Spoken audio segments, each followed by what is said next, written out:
Okay, great. For those of you out in YouTube land, we're continuing with our reading and discussion of King Lear. Um, I would like to point out that different editions of King Lear divide the acts and the scenes up in different ways. So it makes it a little bit difficult just to give you an act and a scene. So I'm trying to describe, uh, this is right after there's been this whole discussion of Kent being in stocks. And then we have Lear calling for his daughter Regan to come in. And we have, it says, enter Cornwall, Regan, Gloucester, and servants. So that's where we are in Act Two. And we're starting from there. On we go. Oh, Okay. So, good morrow to you both. to your grace. I'm glad to see your highness. Regan, I think you are. I know what reason I have to think so. If thou shouldst not be glad, I would divorce me from thy mother's tomb, sepulchring an adulteress. Oh, are you free? Some other time for that. Beloved Regan, thy sister's not. Oh, Regan, she hath tied sharp-toothed unkindness like a vulture here. I can scarce speak to thee, that thou'lt not believe with how depraved a quality. O Regan! I pray you, sir, take patience. I have hope you less know how to value her desert than she to scant her duty. Say, how is that? I cannot think my sister in the least would feel her obligation. If, sir, perchance she have restrained the rioters of your followers, 'tis on such ground and to such wholesome end as clears her from all blame. My curses on her. Oh, sir, you are old. Nature in you stands on the very verge of her confine. You should be ruled and led by some discretion that discerns your state better than you yourself. Therefore, I pray you that to our sister you do make return. Say you have wronged her, sir. Ask her forgiveness? Do you but mark how this becomes the house? Dear daughter, I confess that I'm old. Age is unnecessary. On my knees I beg that you'll vouchsafe me raiment, bed, and food. Good sir, no more. These are unsightly tricks. Return you to my sister. Never, Regan. She hath abated me of half my train, looked black upon me, struck me with her tongue most serpent-like upon the very heart. All of the stored vengeance of heaven fall upon her ingrateful top. Strike her young bones, you taking airs with lameness. Hey, sir, fie. You nimble lightnings, dart your blinding flames into her scornful eyes. Infect her beauty, you fen-sucked fogs, drawn by the powerful sun to fall and blister her pride. Oh, the blessed gods, so will you wish on me when the rash mood is on. No, Regan, thou shalt never have my curse. Thy tender-hefted nature shall not give thee o'er to harshness. Her eyes are fierce, but thine do comfort. Do not burn. 'Tis not in thee to grudge my pleasures, to cut off my train, to bandy hasty words, to scant my sizes, and in conclusion to oppose the bolt against my coming in. Thou better notes the effects of nature, bond of childhood, effects of courtesy, dues of gratitude. Thy half of the kingdom thou hast not forgotten, wherein I thee endowed. Good sir, to the purpose. Who put my man in the stocks? Trumpet stuff. I note my sister disapproves her letters that she would soon be here. A little bit more. One Oh, more. sorry. Is your lady come? This is a slave whose easy borrowed pride dwells in the fickle grace of her he follows. Out, varlet, from my sight! What means your grace? Who stalked my servant Regan? I have good hope thou didst not know on it. Enter Goneril. More. Uh, Keep going. oh yes, sorry. Who? Sorry. Who comes here? Oh heavens! If you do love old men, if your sweet sway allow obedience, if you yourselves are old, make it your cause. Send down and take my part. Art not ashamed to look upon this beard? O Regan, will you take her by the hand? Why not thy hand? How have I offended? All's not offence that indiscretion finds, and dotage termed so. O sides, you are too tough. Will you yet hold? How came my man in the stocks? Set him there, sir, but his own disorders deserved much less advancement. You? Did you? I pray you, Father, being weak, seems so. If till the expiration of your month you will return and sojourn with my sister, dismissing half your train, come then to me. I am now from home and out of that provision which shall be needful to for your entertainment. Return to her, and 50 men dismissed? No, rather I abjure all roofs and choose to wage against the enmity of the air. To be a comrade with the wolf and owl, necessity's sharp pinch. Return with her? Why, the hot-blooded France, that dowerless took our youngest born, I could as well be brought to knee his throne, and squire-like pension beg to keep base life afoot. Return with her? Persuade me rather to be slave and sumpter to this detested groom. Oh, At your choice, sir. I prithee, daughter, do not make me mad. I will not trouble thee, my child. Farewell, we'll meet no more see one another. But yet thou art my flesh, my blood, my daughter, or rather a disease that's in my flesh, which I must needs call mine. Thou art a boil, a plague sore, or embossed carbuncle in my corrupted blood. But I'll not chide thee, let shame come when it will. I do not call it. I do not bid the thunder-bearers shoot, nor tell tales of thee to high judging Jove. Men will thou canst, be better at thy leisure. I can be patient, I can stay with Regan, I and my 100 knights. not altogether so. I look not for you yet, nor am provided for your fit welcome. Give ear, sir, to my sister. For those that mingle reason with your passion must be content to think you old and so, but she knows what she does. Is this well spoken? I dare avouch it, sir. What, 50 followers? Isn't it not well? What should you need of more? Yea, or so many sith that both charge and danger speak against so great a number? How in one house should many people under two commands hold amity? 'Tis hard, almost impossible. Why not you, my lord, receive attendance from those that she calls servants, or from mine? Why not, my lord? If then they chance to slack you, we can control them. If you will come to me, for now I spy a danger, I entreat you to bring but 25. To no more will I give place or notice. I gave you all. And in good time you gave it. Made you my guardians, my depositories, but kept the reservation to be followed with such a number. What? Must I come to you with 25? Regan, said you so? Oh, and speak again, my lord, no more with me. Those wicked creatures yet do look well favored when others are more wicked. Not being the worst stands in some rank of praise. I'll go with thee. Thy 50 yet doth double 25, and thou art twice her love.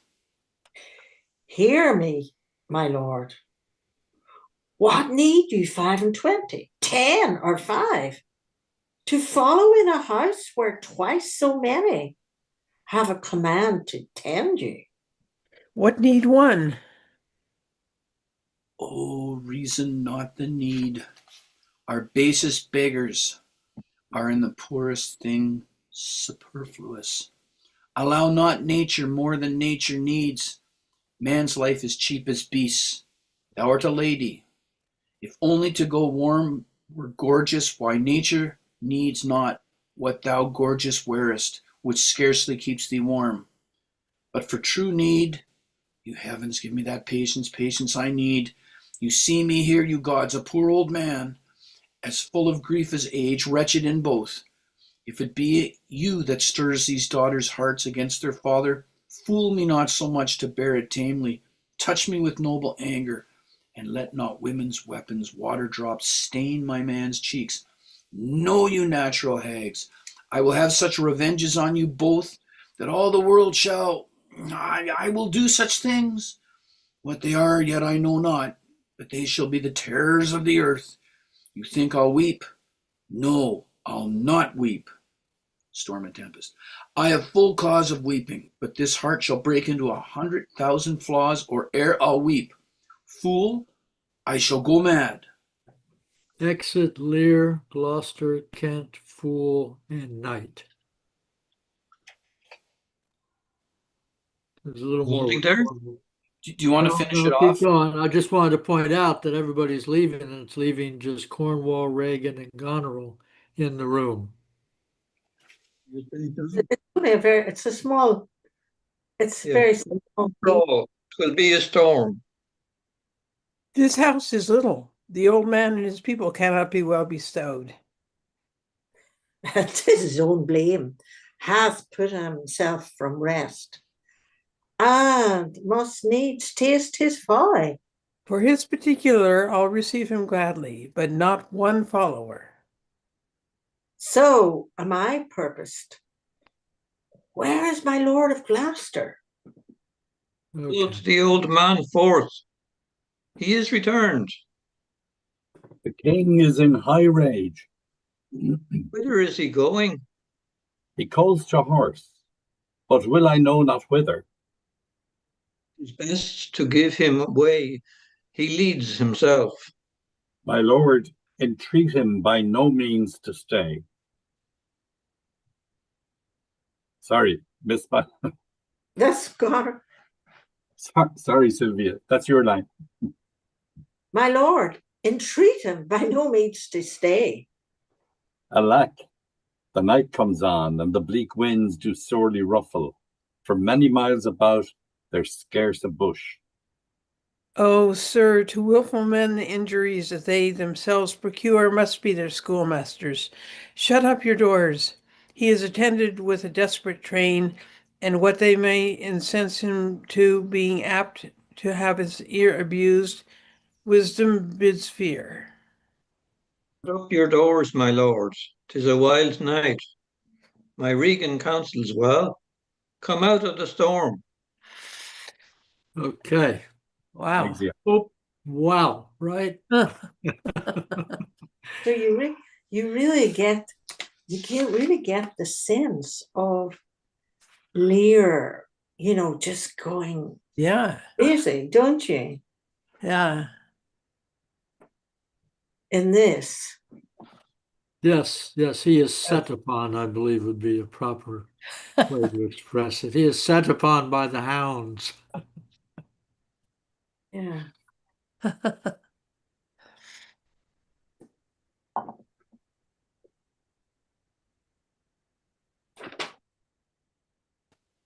And it's clear the daughters don't want him, or his train.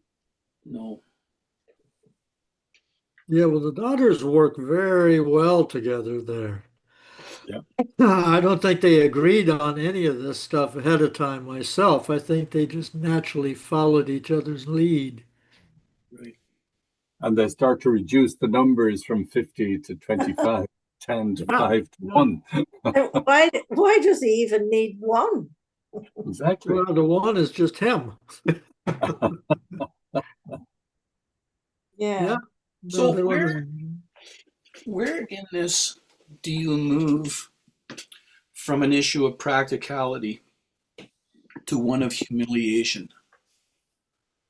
Oh, I 100 think we're nights is a there. lot. 100 nights is a lot. If you're Mm. hosting 100 unruly nights, that's going to disrupt the routines of your castle. It's going to take a lot of food and that sort of thing. So, like, you could maybe argue that they've got a point there, but there comes a point where they could accommodate something, and they're just trying to strip him of everything and humiliate Well, him. I think we've reached humiliation. I think so. I think so. They've already got there. They're making it Yeah. clear they don't want him. No, that's right. Like, would 10 knights, so there just comes a line. I'm just wondering where that line is, where they're moving from practicality to humiliation. But it's definitely a trajectory. Lear If he himself, restricts Lear England- himself put it at 50. Okay. Lear himself put it at 50 after the negotiation. Right. We started with 100, then Goneril said only half. Then Reagan said 25. And when Reagan said 25, Lear says, well, Goneril, I'll go with you. 50 is twice 25. So he was going to accept that deal. He's in his own words, he was going to accept the deal. Yeah, I forget exactly what line it is, but he does. Yes, yes, on line 445. Let's see, Lear. Those wicked creatures yet do look well favored when others are more wicked, being the worst. Stands in rankest of praise. To Goneril, Lear says, "I'll go with thee. Thy 50 yet doth double 5 and 20, and thou art twice her love." And he's still measuring it, right? He's still measuring that love, which He's is still where he made measuring the mistake love, at the beginning. but the major point here is that he has allowed. He's presenting the negotiation. He in spite of his anger and upsetness, he is negotiating. Right. And so he said, well, okay, Goner, I'll go with you. You give me the best deal, 50 men. I'll go with you. And then Goneril, hear me, my lord. What need you 5 and 20? Right. Or 5? To follow in a house where twice so many have a command to tend you. So after he accepts Goneril's offer, Goneril rapidly strips it. Mm. But before that, when he's talking with Reagan, he's on his knees. Listen, Ask her for, yeah. Do you but mark how this becomes the house? Kneeling, dear daughter, I confess that I'm old. Age is unnecessary. On my knees I beg that you vouchsafe me raiment, bed, and foot. And she says, good sir, no more. These are unsightly tricks. Return you to my sister. Yeah, she recognized it as a trick. He's pretending to be in desperate need and going down on his knees, but he's, she recognized it as a trick. She labels it as a trick. Yeah. But then that raises the question, do we recognize it as a trick? Or is he actually taking the knee? Saying, okay, girls, you win to this degree. So he's trying to create sympathy for himself. He's trying to create sympathy for himself. he is trying to create sympathy. Yes, he is. He is, but that's legitimate in my opinion.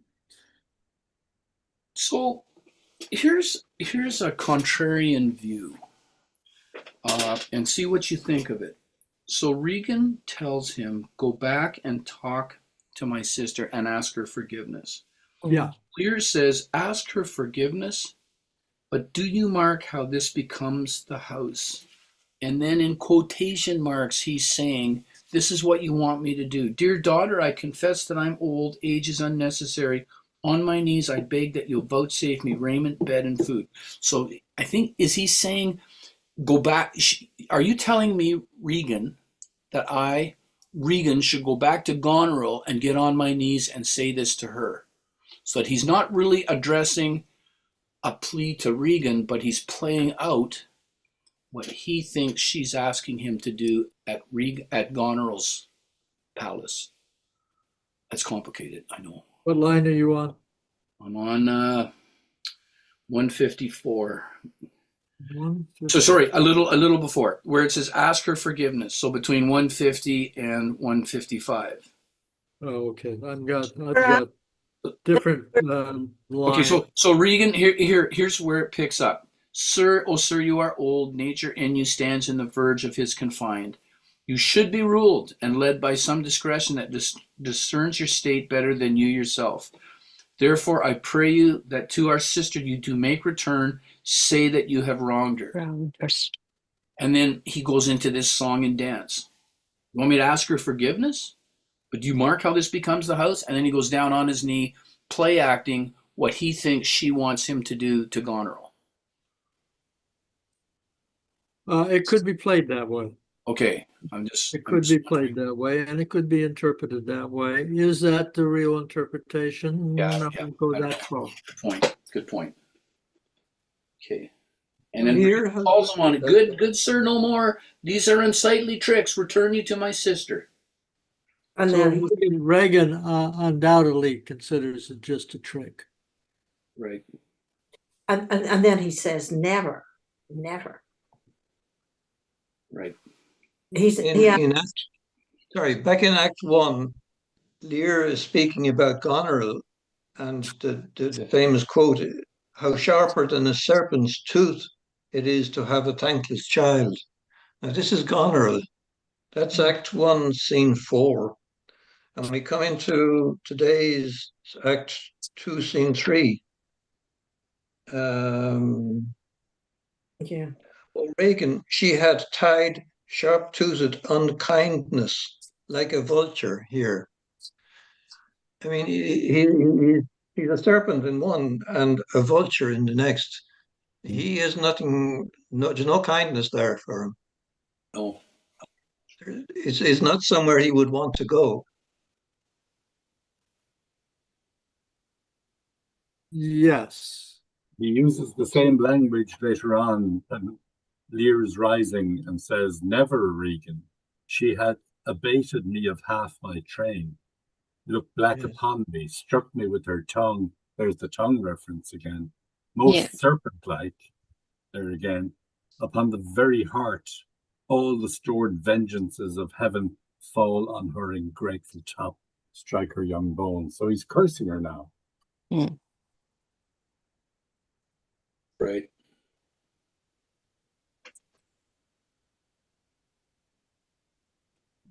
And Cornwall is trying to get him to calm down. He says, "Fie, sir, fie."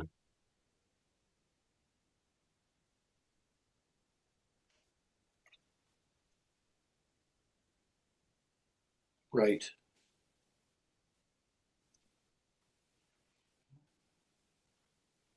Well, Lear is thrashing about. He is now betrayed by both of his, from his point of view, he's betrayed by both of his daughters and by Cornwall, and he's having trouble. This is a shock to him.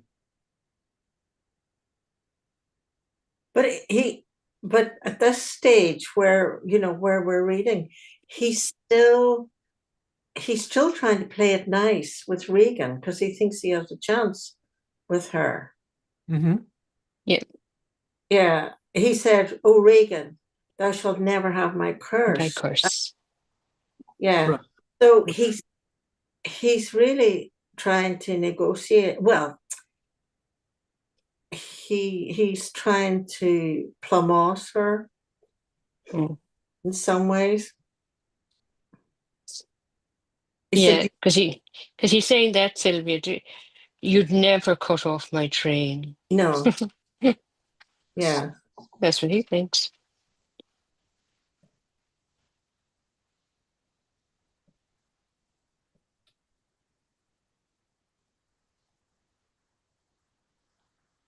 Well, I think that there's a tendency by those with power and money to think that the quote, the love that people give them is not because of the power and money.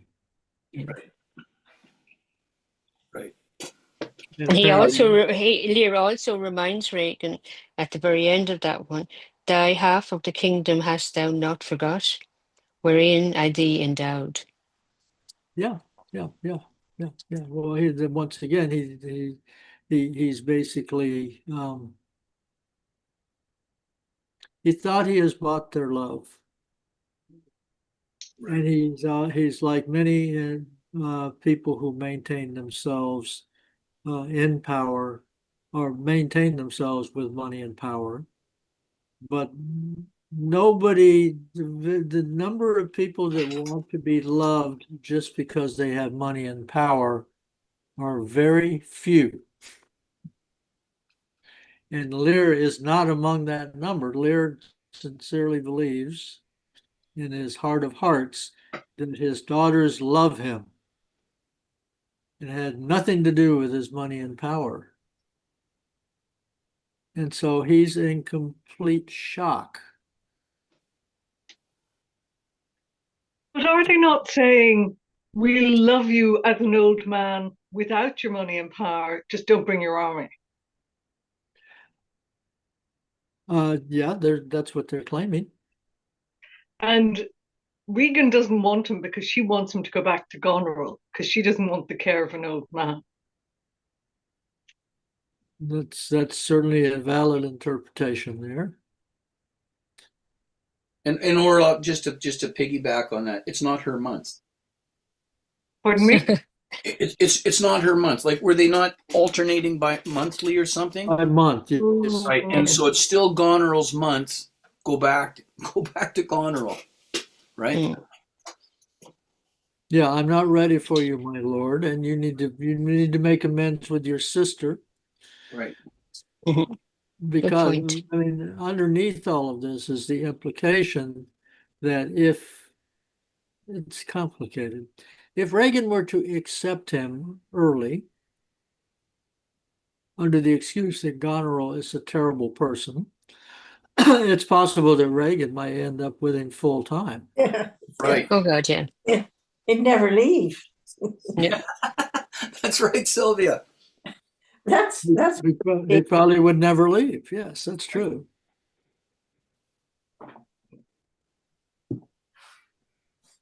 But can I make a point here that as a king, Lear must have a castle. And I would have imagined that when he divided his kingdom, it didn't include the castle, so he could always go home. That's an interesting point that you're raising, Donna. All I can say is that in the Kurosawa version of this, that he gives up his castle. But to whom? He gave it up. In this case, instead of 3 daughters, he has 3 sons. He gave it up to his eldest son. That makes sense. Yeah. But we're not getting any indication of that here in Lear, sure we're not. I would say the only indication we have is a very indirect indication that apparently he has no castle to go back to. I find that hard to accept. If he's a Okay. king and All he's right. about Well, to divide up his kingdom. that puts the onus on you to find us some proof that he still has a castle. Otherwise, why wouldn't he say, "Well, you girls are just treating me bad. I'm going home. Hell with you." I'll have to keep searching for the castle. Search for the castle. I think he lost it. Donna, was he in his castle when King Lear's palace in Act 1. Yep. Yeah. So what happened? That's where all this starts. If Lear has no castle to go back to, he has 100 knights in the wind. That's 100 knights, 100 horses, between 100 and 200 squires, a baggage train and a fodder train. That's a hell of a lot of stuff to be wandering around the countryside. That It is could lead that could lead to revolution very fast.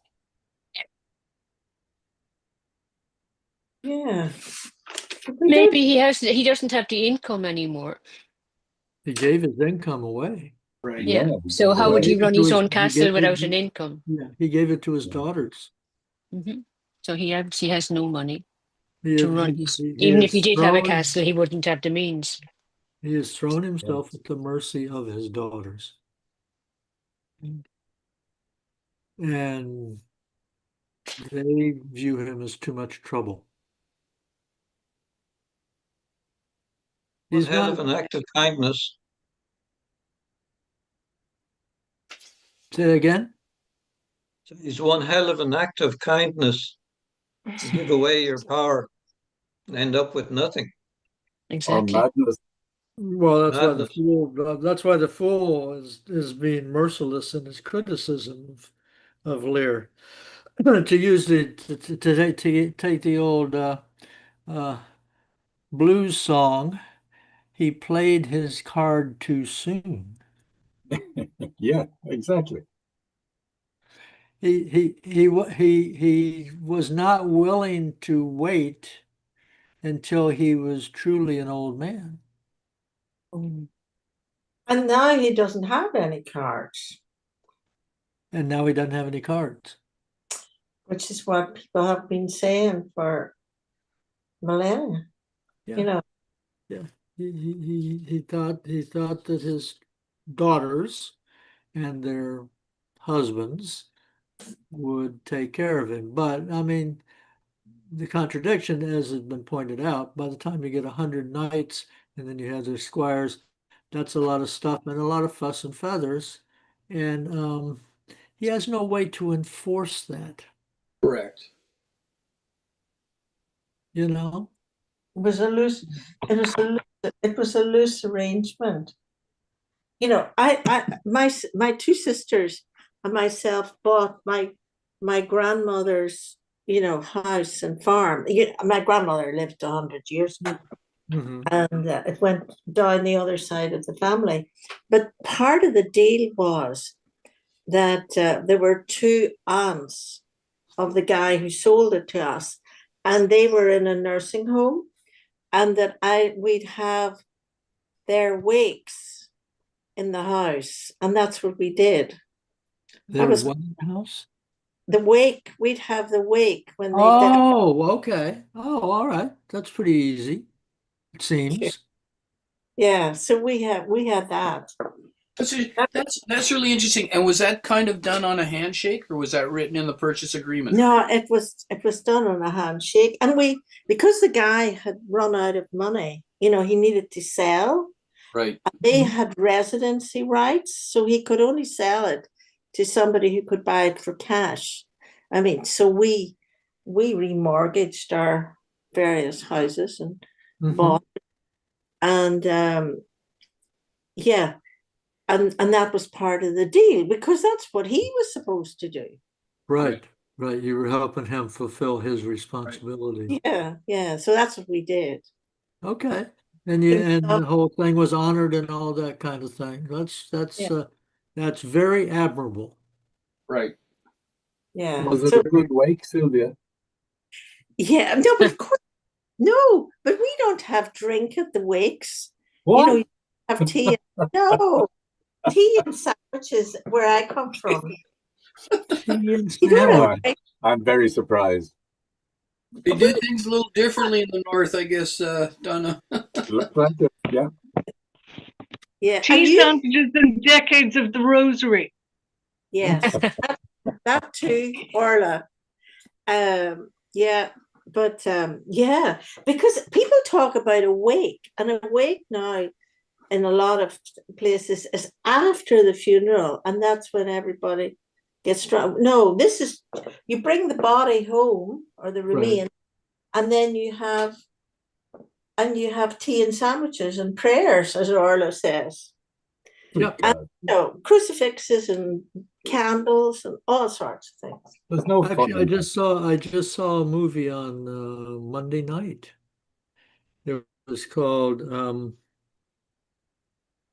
When the Sun in Your Face. The idea being that when people are buried, they're buried with their heads to the east. So when they wake Oh, up at the is it something resurrection, like May They Face the Rising Sun? yes. So that Oh, movie and yes. the wake in there seemed more like tea and sandwiches, if I'm not mistaken. And they had a lot of rosary stuff. I don't know. And Have you but seen the movie, that Anne? Yeah, that me too. that is a That's very great far north as well. that's but that there's Leitrim, John Yeah. McGahern. Mm. But Yeah. that film was very slow moving, but it really captured the country, didn't it, yeah. Don? Absolutely. I just thought that was the most beautiful film. Oh, it But is an incredibly good film. but And a And great Mm. book. it's nothing so low key. It's so low key. and nothing happened. But there's a lot of nuances in it, you know. Yes. Yeah, it's I think it's a beautiful film. It's I a And never very saw the beautiful book. film. Hmm? I read, yeah, just a book I read years ago. Yeah. But there's an awful bit in the book. They haven't got that in it. You know where the man brings the woman from the west of Ireland and Oh, marries Jesus. her. It was awful. Mm. And he kind of rapes her at the top of the hill or something. I can't even remember. It was so awful. I kept thinking, I hope we don't put that in. Okay. No, that was not in the movie. No, that isn't in the Nothing book. like that at all. Yeah. But it's very poignant too. You know, the west of Ireland, and people going away, you know, going to England. Like Sean McGinley plays the guy who comes back. Oh, anyway, we're Johnny. He plays Johnny. yeah. I just think that is so typical of, you know, sometimes Irish people going away. Mm. Well, now that's a little bit of a parallel to Lear. That Johnny went away to England to work, and then he got laid off, and then he thought he was going to come back and live in the house. But in the meantime, his brother had gotten married to Mary, and They weren't having them. they weren't having him. They just Yeah. told him, "No, I'm sorry, Johnny. You know, we got the grandchildren coming, and we need the rooms. There's no room for you, et cetera, et cetera." So Johnny was a little bit of a, without the power and the money, he was a little bit of a Lear type character. He was dependent upon family, and it just wasn't going to happen. Anyway, it's a great movie, and I actually only mentioned it because I think that was the type of wake that they had Right. there, tea and sandwiches and the rosary. But Yeah. let's not forget Finnegan's Wake, as we're all Joyceans here. And what happened with Tim Yeah, that's Finnegan? not Finnegan's Wake. Bottle of whiskey poured over him, and up he rises. A jug of punch at his head and feet. That's it. Yeah. Yep. But even there in Finnegan's Wake, when the whiskey falls on his lips and it wakes him up, and everybody's there says, "No, no, no, lay back down. We've already accepted that you're dead, and we've got someone to take your place. Don't come back." Oh dear. But anyway, Lear is, Lear is in shock. He was foolish. He could have waited until he was really an old man and really feeble and ready to take whatever they were willing to offer. And one would hope that they would at least offer him a room and some meals and someone to keep him clean. Of course, that's never totally guaranteed, but at least he's still vital. Anybody who wants 100 nights to hang out with has still got too much life in them to take a subservient role. Yeah. Well, isn't that the key to all of this? I mean, why does he need 100 nights? Mm. He's no longer going to war. He's retiring. At least that's what he's pretending to do by dividing his kingdom. So the daughters are right. He doesn't need any retainers. They can look after him. Although, on that point, first of all, from a purely practical standpoint, Donna, agree with you 100%. But there's this great line when they have this bizarre auction where they just keep bidding down, right? Yes. What do you need? You don't need 100 knights, 50. No, 50's too many. 25, 10, 5. And then Regan says, what need one? And it is true. But he says in this, it's a good speech. Oh, reason, not the need. No reason not to need. Yes, the need. Oh, yes. Yeah. And that's, I think, where, I come back to my original point. Where do we go from practicality to humiliation? Like, can you not leave them some crumbs? Yeah. Even though it's impractical. Like I said, I agree with you 100%. But are we having to carve things to the bone quite as much as the daughters are wanting to do? They're leaving them with nothing. No, okay. My opinion is the daughters are too impatient. Lear is an old man. Right. He is not going to become younger. No. There is a reason why he wanted to give up his responsibilities. Right. And he wanted to have some fun. Yeah, he wanted Which is the purpose of the knights are two things. He wants people in his own cohort, so to speak, to have fun with, to go hunting with, to have dinners with, to, carouse with. And it's just simply a matter of pride. Right. He's given up all this other stuff. Yes, you can, on one hand, you can say, well, he's got 100 knights. What the hell does he need 100 knights for? On the other hand, 100 knights is a very small amount compared to what he's used to.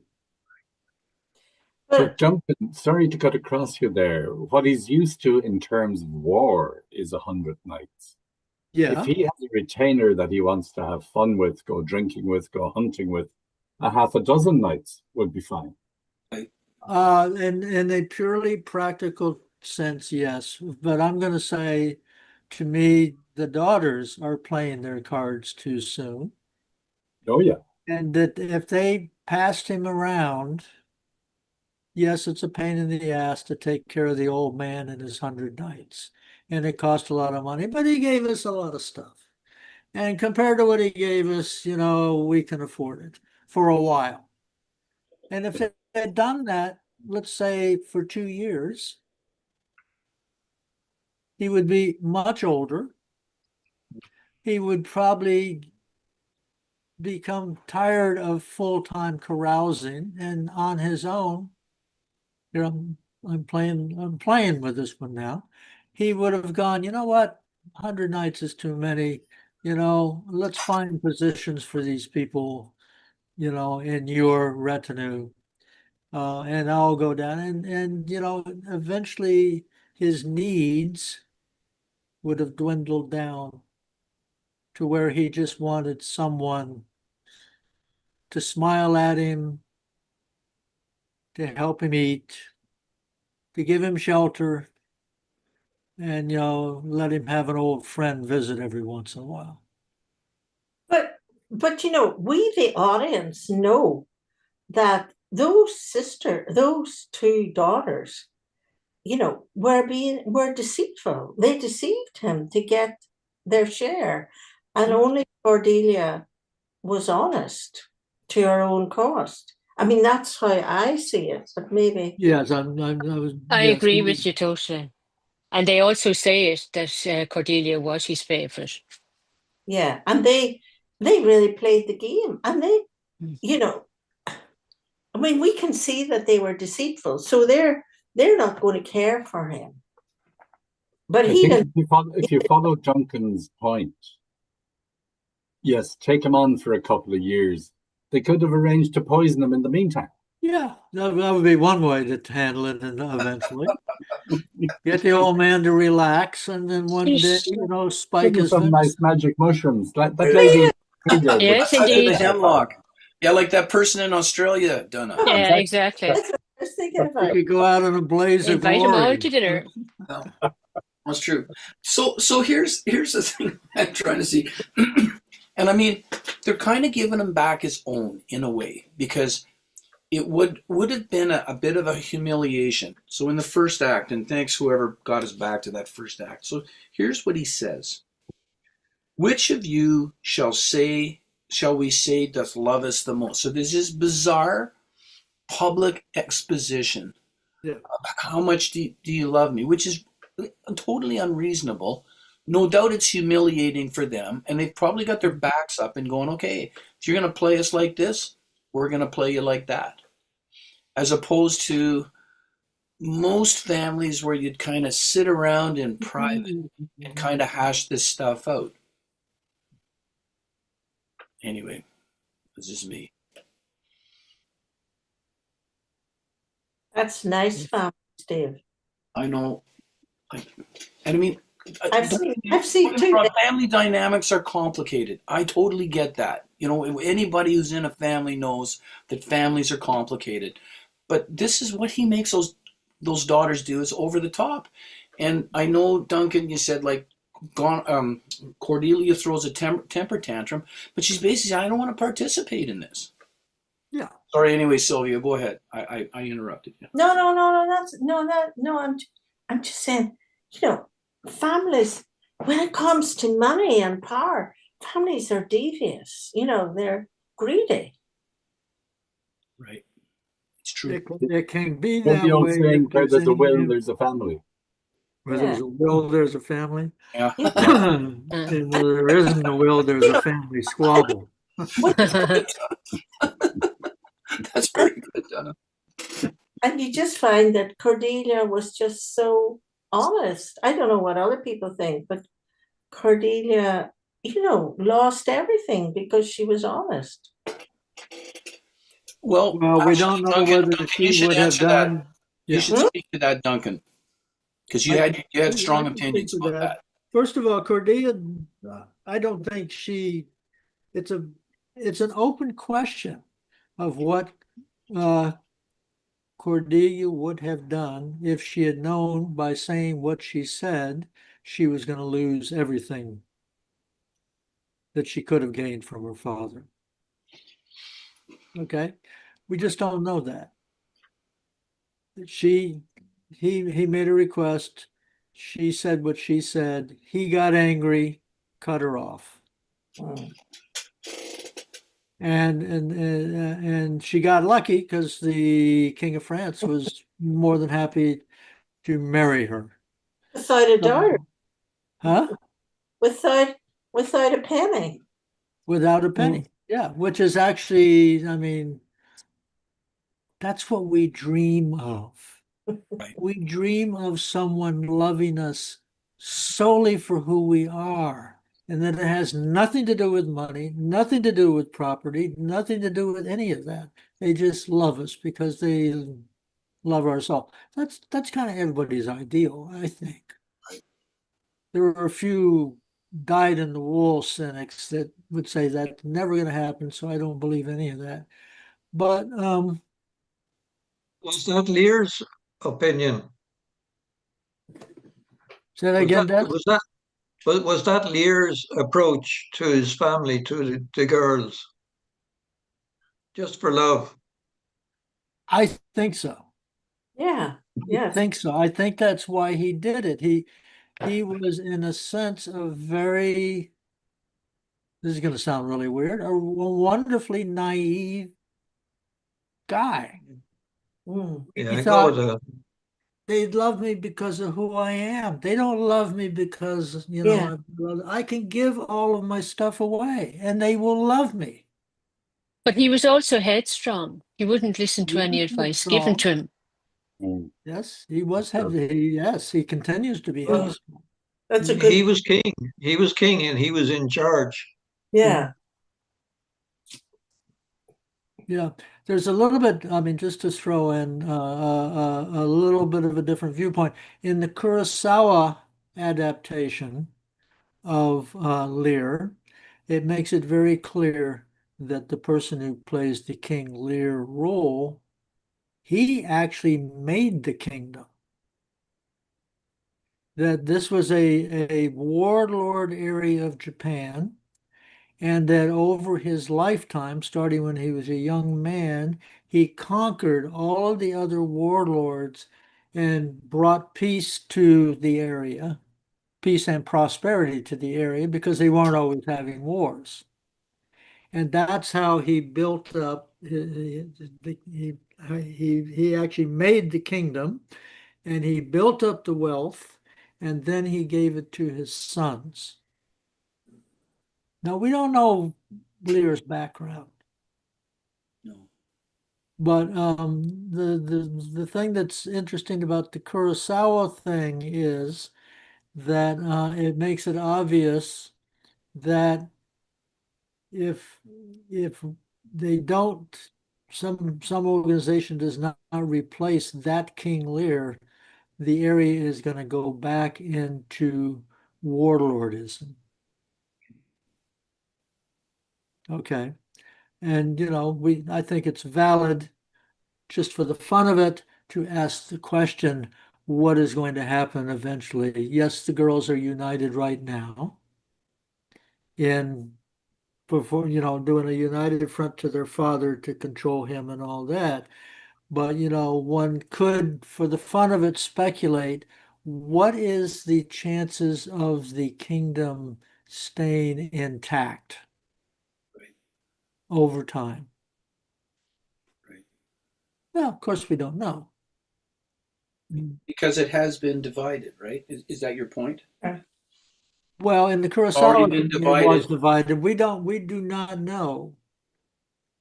We do not, at least I don't know at this point, what would have been, how did Lear become king?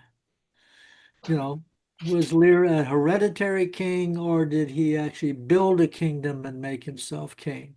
We don't know. Duncan, that Kurosawa play that you're talking of, I haven't read it, but what you're saying reminds me of the rise of the shogun, the first shogun of Japan, Mm-hmm. who united the warlords and took power for himself. Yeah, And it was to last forever. But of course, it couldn't. but of course it couldn't. Yeah, yeah. Yes, well, I think that's why Kurosawa was attracted to it, because that happened multiple times in Japan, not just once. Their more famous work of literature, the Heike. Anyway, in their oldest literature, it is battling lords, one clan battling against another. Yeah. But anyway, in terms of Lear, I mean, I think Lear is, it's a complicated story. It is. It is. It is. That's a good point. And like just on that, I just would like to go back to something that people were talking about 5 minutes ago, which was France and Cordelia. He took her without a nickel. It's an Mhm. example in the play of I love you for who you are. In contrast to the two sisters who are I love you for what you have. And when you don't have, the love is gone. Sorry, I'll put it. Yeah, that is a Yeah, good yeah. parallelism to mention Mhm. there. Yes, he did. He obviously was attracted to Cordelia for other reasons besides money and power, Correct. potential money and power. So that's a nice contrast. It is. It is a nice contrast. Mm-hmm. Mm.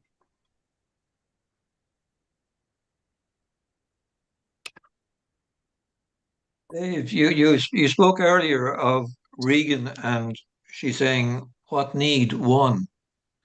And that was sort of a smart arse question in the conversation.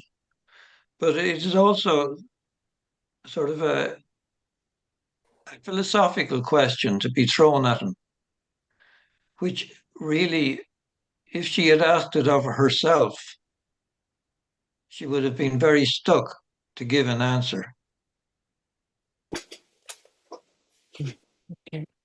Mm. Yeah, yeah.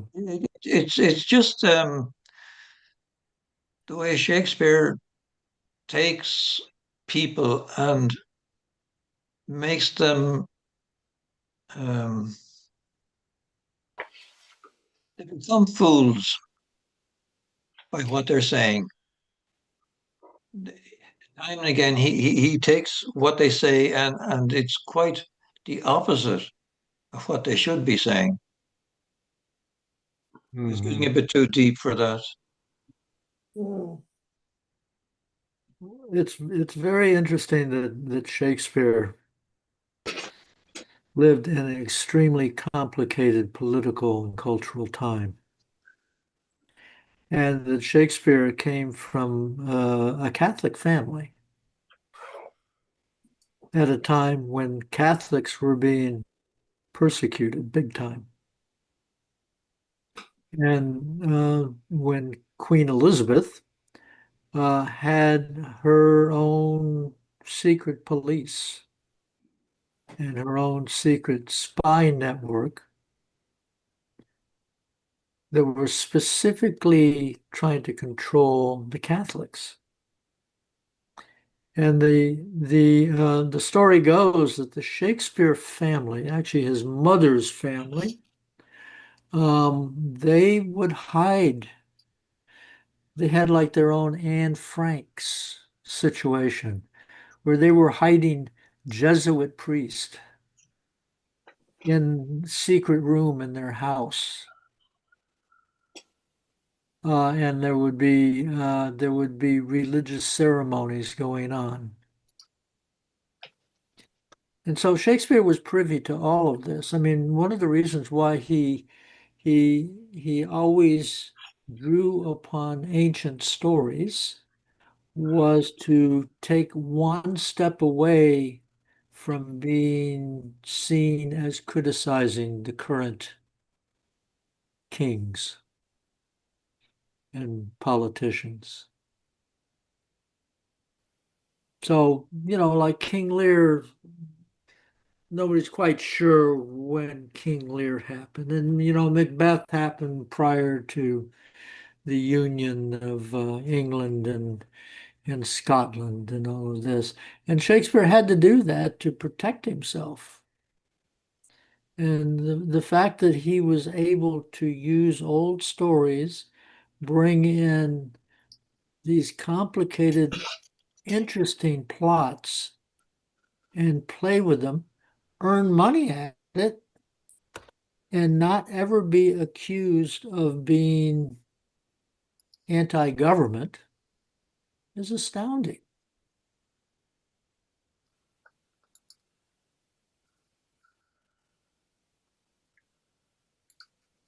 It's Interesting. a good point. We I- think we're all on edge because of Trump, and we are. And I mean, Canadians are pretty on edge as of yesterday because he's talking about more tariffs. But Duncan, I like your point. It was nothing compared to how on edge people would have been. Don't forget the gunpowder plot was 1605. First known performance of this play was 1606. Great. Yes. Oh, right. So So, sailing very close to the wind here. yeah, Um, pretty tense times. I would say all the people afraid of ice are as scared as the people were back then. Fair enough. They mightn't get killed, but they'd be put in one of those places, and it might take months and months before anybody even knew they were there. Good Because point. they had a film on the news of somebody holding on to a tree because these people in black were trying to come and take them away, and nobody knows who the people in black are. And all the family are standing around roaring and crying. And it's like something you'd have seen in the 40s on those films. Yes. Yeah, yeah. Oh, and there's actually an increasing number of communities that are actively coming out against ICE and being physical about it. There was a very interesting clip I saw. I don't know if you're probably not familiar with the gang, the Crips, which is a gang in big cities, and in this case in Los Angeles, and they were actually out confronting ICE. So anyway, that's a long way. Is it a long way? I can't guarantee it's a long way from Lear, but I'll say it's a You long wouldn't, way from Lear. there wouldn't be a comparison between King Lear and Donald Trump, would there? No, Donald wants all the power. He's not giving anything away. Now, the madness is there. The madness is yes, similar. Anyway, where are we? So I think the girls, if I may call them girls, obviously they're not girls, they're, but they worked really, really well as a negotiating group. And then, because they got him down, and then they kept on trying to get him down till finally he's going to wander off into the storm at night. And their attitude is, well, let the old fool go off and learn his lesson. Yeah, because he leaves in a storm, doesn't he? He leaves in a storm. Yeah, there's a few little indications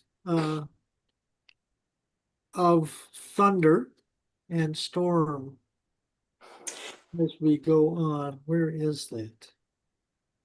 But just before, I think Des mentioned it. What need one? And I think Dave mentioned, oh, reason not need was his answer. But then he goes on in that speech, our basest beggars are in the poorest things superfluous. Allow not nature more than nature needs. Man's life is cheap as beasts. And I just think there's something really poignant in that. There's a bit of understanding there from Lear Mm-hmm. of his situation. I don't know. I agree. And I just feel really sad about that bit. It's a Very good sad point, about Sylvia. that, Bill. Sorry, go on, Dave. The poorest beggar has something that's superfluous. Yeah. Everybody's got something that they don't need, but they have, that they want, and that's what he's talking about when they're trying to strip him of all these nights. His arguments are very sound in this regard. Yeah, they are. Finally. Yeah, and actually you see this every day if you go out, and I don't know if you had the same thing in Ireland or not. I hope you don't, but our beggars here in America, they get shopping carts. They steal shopping carts, and they are just piled up with all kinds of stuff. And I feel confident that, in terms of their actual needs, that only some of what they actually have, you could make the argument that they need. And a lot of what they have is because they want. They have a need to have more than they need because they're so exposed otherwise. But they have nothing if they're beggars. They have nothing that we would consider of value, Right. but Yeah, it's the same here in Canada too. I mean, it's the shopping cart thing. All their worldly possessions are in this shopping cart. And I can't give you specific instances, but like I bike the city, so I see them a fair amount. And I'm looking in these shopping carts and I say, I can't give you specific instances, but I remember thinking, why do you have that? What do you need that for? But you're right, Duncan. yeah, they need it All they because got. this is a point of pride, and they probably have things which they have that the guy next to them in the encampment doesn't have. Yeah. There's all this kind of stuff. Actually, I saw that in Vancouver. Vancouver, man, I'll tell you what, parts of Vancouver are very scary. Um, and I like it when he says, "Thou art a lady. If only to go warm were gorgeous, Yeah, and now we nature needs not what thou gorgeous wearest, which scarcely keeps thee warm." That's a great speech. Hmm. It is. It's a. I wonder as well if it's a bit of a turning point speech in the play. So he gives this speech, and like, my heart warms with it. And then he storms off in a rage, and they lock the doors on him. Yeah. So, Dave, so it's true that. Sorry, Sylvia. Go ahead. no. Why don't you read that speech again? Yeah, let's read the speech entirely and then Sorry, talk Dave. specifically. No, it's good. Yeah. It's good. I'll just finish the point before I do, but I'm happy to reread that speech because I think it's really incredible. So they don't actually order him out. He goes out on his own, but they lock the doors. That's the action they take. He's in that storm, and they've locked the doors on the old man. And so basically, he's not coming back in. It's more than to teach him a lesson, I think, because if you're going to teach him a lesson, you wouldn't lock the doors. You'd say, okay, let him. I mean, come on, we got kids. I'm running away, Dad. I'm running away. Okay, fine. You get a couple blocks. You can, and they tend to come back, right, when they cool down. But I never lock the doors on them. They've locked the doors on him, right? Mm-hmm. So anyway, okay, here we go. Okay, oh, reason, not the need. Our basest beggars are in the poorest things superfluous. Allow not nature more than nature needs. Man's life is cheap as beasts. Thou art a lady. If only to go warm were gorgeous, why, nature needs not what thou gorgeous wearest, which scarcely keeps thee warm. But for true need, you heavens, give me that patience I need. You see me here, you gods, a poor old man, as full of grief as age, wretched in both. If it be you that stirs these daughters' hearts against their father, fool me not so much to bear it tamely. Touch me with noble anger, and let not women's weapons, water drops, stain my man's cheeks. No, you unnatural hags, I will have such revenge on you both that the world shall. I will do such things. What they are yet I know not, but they shall be the terrors of the earth. You think I'll weep? No, I'll not weep. I have full cause of weeping, but this heart shall break into 100,000 flaws, or ere I'll weep. O fool, I shall go mad.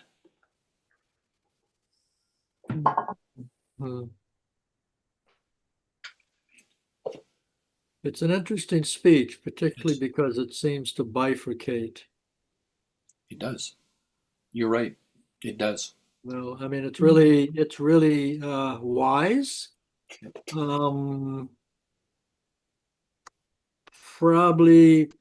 Probably up, and it's a little ambiguous.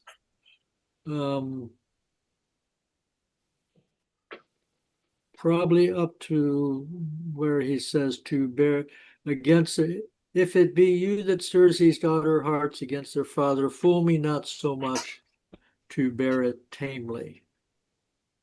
And then he flips.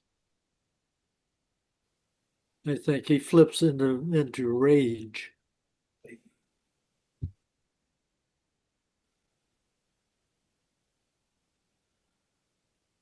And a real temper tantrum. Yeah. Yes, that's right. I mean, this is the child falling on the floor and thrashing its limbs about. Yeah. The 2-year-old, Yeah, it's true. I'll get you. Yeah.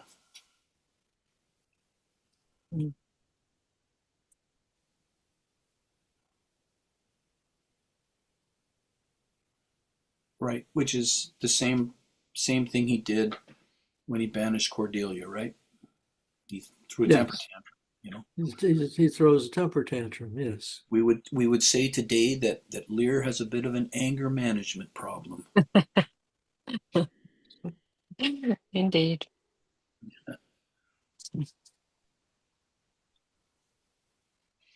I would like to mention that the line where it says, allow not nature more than nature needs.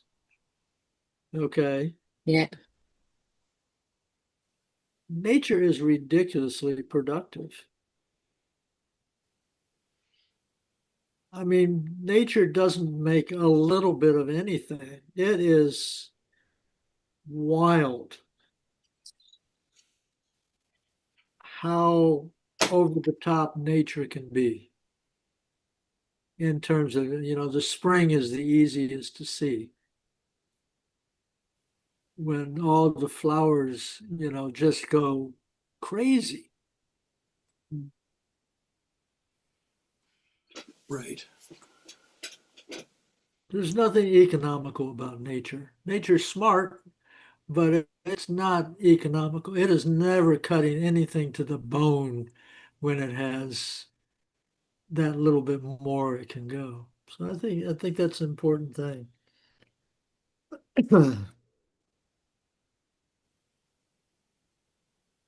I just go back, trying to get Cordelia's approach to her father. And this is Act 1, Scene 2. The jewels of our father, excuse me, Oh, good. jewels of her father with washed eyes, Cordelia leaves you. I know you what you are, and like a sister am most loath to call your faults as they are named. Love well our father to your professed bosoms. I commit him. But yet, alas, stood I within his grace, I would prefer him to a better place. So farewell you to both. Stood I within his grace. If I were okay with him at the moment, in a good place with him, I would prefer him to a better place, not the two daughters. Mm. It's just the way I would think of her approach to her two sisters. Love well our father, to your professed bosoms I commit him. I would prefer him to a better place. Would anybody follow with that? That's the question again, Des? Um, is Cordelia, her view of her sisters is pretty negative. Mm-hmm.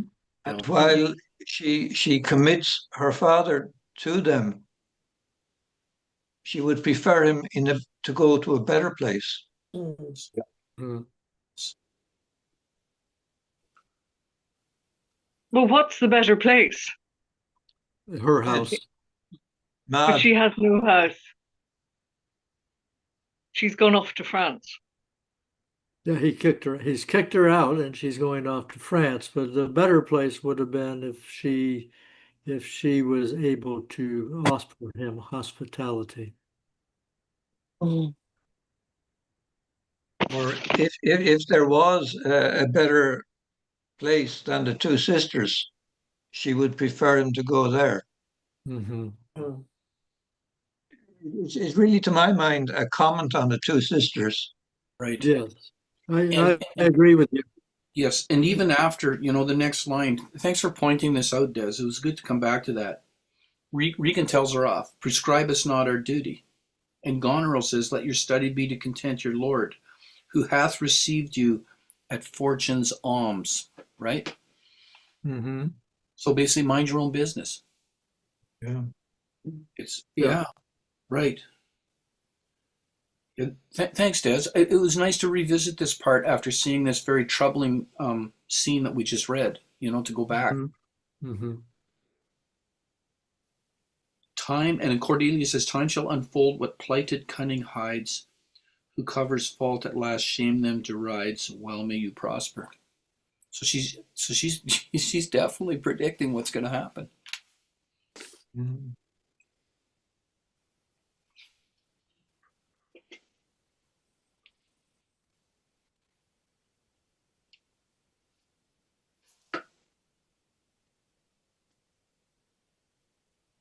Well, I think it's well worth asking the rhetorical question: what Cordelia, if Cordelia knew that her father was going to banish her, would she have still said what she said?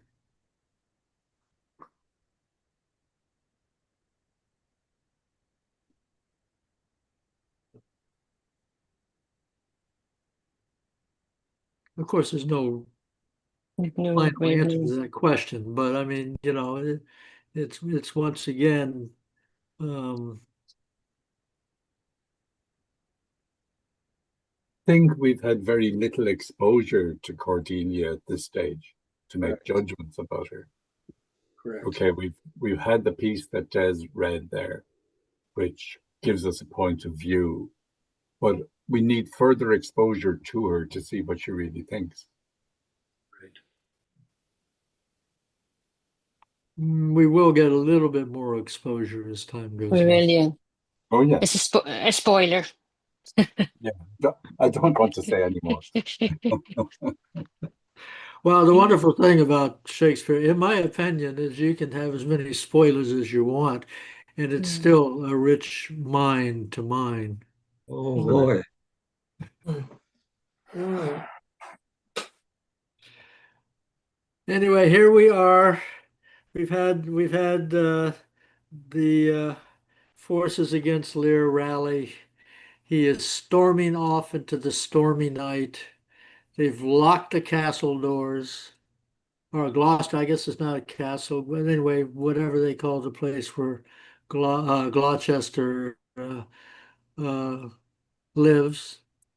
And remember, we had another person storm off into the night earlier, starting from the same point. Okay, sort of. Just can you refresh my memory? Yeah. It's Edmund's house. Ah, It's Edgar's house. correct. This is where Edmund told Edgar to flee Right, of course. because he was being pursued by his father. So we've already had one party go off with nothing. And now we're having another party go off with virtually nothing Right. True. Mm. into the stormy night. So Yeah. Can we finish Act 2 then? can we finish Act 2? How far are we away? No, but I think we could finish it. We could say we're finished. Mhm. Agreed. Act 3 next Oh, week. okay. You're We should have started probably in your with edition. This is the end of Act 2. Yeah, I have it Yeah. too. Yeah, mine Me too. too. Because the edition that I'm in now calls this 2.2.485, and Act 2 can, oh, actually Act 2, yeah, it is the end. Yeah. Yeah, the end of Act 2 is Cornwall. Shut up your doors, my lord. 'Tis a Yes. wild night. My Yeah. Regan counsels well. Come out of the storm. Yeah, great. Yeah. Yeah. So Good. we're starting with Act 3. The Scene one. storm still enter Kent disguised and a knight severally. Yeah. We're Who's also better arriving at besides the heath. foul weather? Hmm? We're arriving at a heath. That's I wonder if the witch is there. Oh, yeah. Oh, yes. Good point. Sorry, could I ask just one question here? At the very end of the Act 2, they go in. Now, is it into Goneril's or into Regan's castles? No, Gloucester's. Gloucester's. Yeah, they're Gloucester, neither of them are at is home. it Gloucester's? Yeah, it's Gloucester's place. Gloucester's Remember, place, right. we had Reagan and Cornwall came to Gloucester's to get away from Yes, yes. So that they wouldn't be there, and home. then Goneril showed up later. Mhm. But they're in Gloucester's place. Interesting. As in, Lear, so that they Lear, wouldn't be home. sorry, Lear and the Fool and Gloucester and Kent left the situation. So they are out in the storm. Yeah. Gloucester has not left yet. He Gloucester goes. will go out looking for Lear. Yeah, he Listen, I have- re-entered. He But he comes re-entered. back in. Yeah, re-enter Gloucester. Yeah, he's home. He's still at home. Just down a small bit from there. But yes, yes, of course. he will Yes, yes. realize in the near future that it is his responsibility and duty to go try to find Lear. Good, I yes, think. yeah. So it's just the King, the Fool, with Kent following on. Yeah, and one wonders. I guess it doesn't say anything about. Let's see, enter Gloucester. Where's my lord, the Gloucester? Oh, yeah, exit on line 475. Exit Lear, Gloucester, Kent, Fool, and Knight.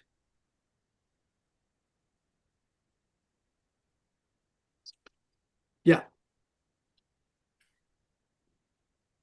All right. All right. That's where we Okay. start off.